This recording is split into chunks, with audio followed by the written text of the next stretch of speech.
যিনি পালিয়ে যায় তিনি দেশে ফেরত আসার জন্য পালিয়ে যায় না। শেখ হাসিনার যদি সৎসাহস থাকতো সে দেশে থেকেই বিচারের মুখোমুখি হতো।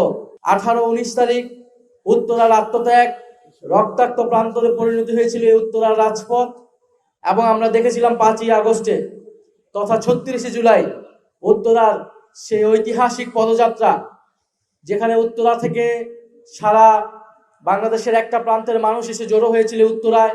সেনাবাহিনীর ব্যারিকেডকে অতিক্রম করে উত্তরা থেকে প্রথম মিছিল যাত্রা শুরু করেছিল গণভবনের দিকে, এবং ফ্যাসিস্ট শেখ হাসিনা পালাতে বাধ্য হয়েছিল দিল্লিতে। একদিকে উত্তরায়, একদিকে নারায়ণগঞ্জ, যাত্রাবাড়ি এবং অন্যদিকে সেন্টারের শাহবাগে জড়ো হয়েছিল 5ই আগস্টে সেই সময়ের ছাত্র জনতা। ফলে উত্তরার মানুষের, এখানকার যারা এলাকাবাসী রয়েছেন, যারা আন্দোলনকারী রয়েছেন, তাদের এই আত্মত্যাগকে আজকে আমরা শ্রদ্ধা ভরে স্মরণ করছি।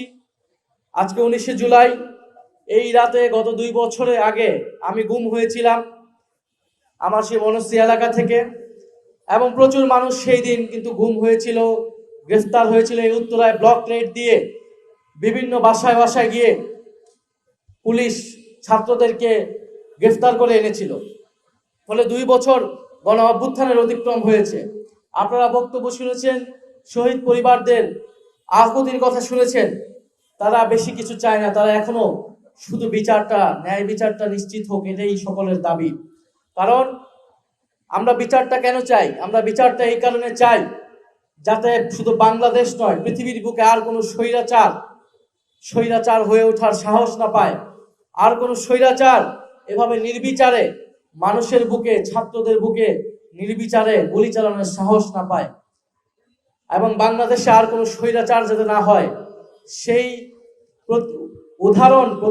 উদাহরণ তৈরি করার জন্যই আমরা চাই যে আওয়ামী লীগের ফ্যাসিস্ট স্বৈরাচারদের এবং তাদের দোসরদের বিচার নিশ্চিত হবে।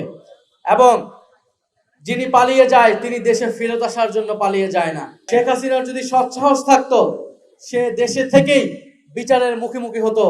সেই 5ই আগস্ট সে পালিয়ে গিয়েছিল এই দেশকে রেখে, তার নিজের দলের নেতাকর্মীকে রেখে, কারণ সে সেফ এক্সিট নিয়েছিল।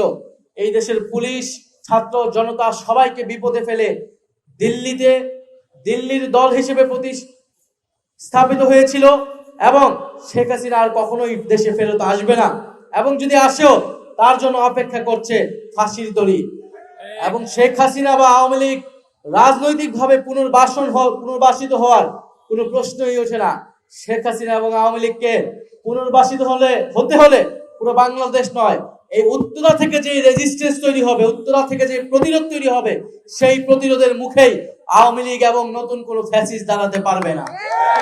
আমরা বিশ্বাস করি উত্তরার মানুষ জুলাই গণ অভ্যুত্থানে যেভাবে জেগে উঠেছিল পরিবর্তনের পক্ষে, নতুন বাংলাদেশের পক্ষে এবং ফ্যাসিবাদ পুনর্বাসনের প্রতিরোধের জন্য, উত্তরাবাসী ঐক্যবদ্ধ আছে, ঐক্যবদ্ধ থাকবে। আমাদের দল, মত, ব্যানার আলাদা হতে পারে, কিন্তু জুলাই বিপ্লবের প্রশ্নে, বাংলাদেশের সার্বভৌমত্বের প্রশ্নে উত্তরাবাসী ঐক্যবদ্ধ আছে। আমরা যারা এখানে আছেন, উত্তরা যারা বিপ্লবীরা আছেন, জুলাই গণ অভ্যুত্থান কেবলমাত্র স্বৈরাচার শেখ হাসিনার বিরুদ্ধে নয়, নতুন কোন স্বৈরাচার, নতুন কোন চাঁদাবাজ, নতুন কোন সন্ত্রাস যাতে জনগণের অধিকার হরণ করতে না পারে সেটা নিশ্চিত করার দায়িত্ব আপনাদের, আমাদের সকলের। ফলে এই উত্তরায় যাতে কোনো ধরনের চাঁদাবাজি না হয়, কোনো ধরনের সন্ত্রাস না হয়, কোনো ধরনের মাদক কারবারি না হয়, সেটা নিশ্চিত করার দায়িত্ব এই উত্তরাবাসীর, উত্তরার বিপ্লবীদের। কিন্তু আমরা জানি এখনো উত্তরায় বড় বড় মাদকের সিন্ডিকেট রয়েছে, উত্তরায় এখনো চাঁদাবাজি নির্মূল হয় নাই। কারা এটার সাথে জড়িত আপনারা ভালো করেই জানেন। ফলে আমরা আশা করব উত্তরার স্থানীয় প্রশাসন মাদকের বিরুদ্ধে, চাঁদাবাজের বিরুদ্ধে এবং ফ্যাসিস্টদের বিরুদ্ধে তারা কঠোর পদক্ষেপ নেবেন। আপনারা জুলাই সনদের পক্ষে অনেকেই বলেছেন, আমরা বিচার চাই যাতে পতিত ফ্যাসিবাদী শক্তি আর কখনো বাংলাদেশে ফেরত না আসতে পারে, এবং আমরা সংস্কার এবং জুলাই সনদ বাস্তবায়ন চাই যাতে নতুন কোনো শক্তি আর কখনোই স্বৈরাচার হতে না পারে, এবং এই দেশ থেকে যাতে বৈষম্য, লুটপাট এবং দুর্নীতি দূর হয়। কিন্তু আমরা দুঃখের সাথে দেখছি 5ই আগস্টের পরে সেই সংস্কারের পথে, জুলাই সনদের পথে বাধা হয়ে দাঁড়িয়েছে বর্তমান সরকার, বিএনপির সরকার। এবং তাদের নিজেদের যে প্রতিশ্রুতি ছিল 31 দফা, যেই দফাতে তারা সংবিধান সংস্কার কমিশনের কথা বলেছিল, অর্থনৈতিক সংস্কার কমিশনের কথা বলেছিল, তারা সেই দফাগুলোর সাথেও প্রতারণা করছে। তারা সংবিধান সংস্কার কমিশন করেনি, তারা এখন সংবিধান সংশোধন কমিটির নামে জনগণের সাথে প্রহসন করছে। সংবিধান সংশোধন কমিটি শেখ হাসিনাও করেছিল, সেই সংশোধনের পরিণতি কি হয়েছিল আমরা দেখেছি, তার সুফল বাংলাদেশের জনগণ পায়নি।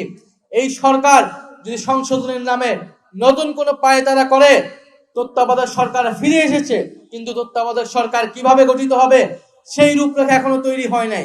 ফলে সেই রূপরেখা তৈরি হয়েছিল ঐকমত্য কমিশনে।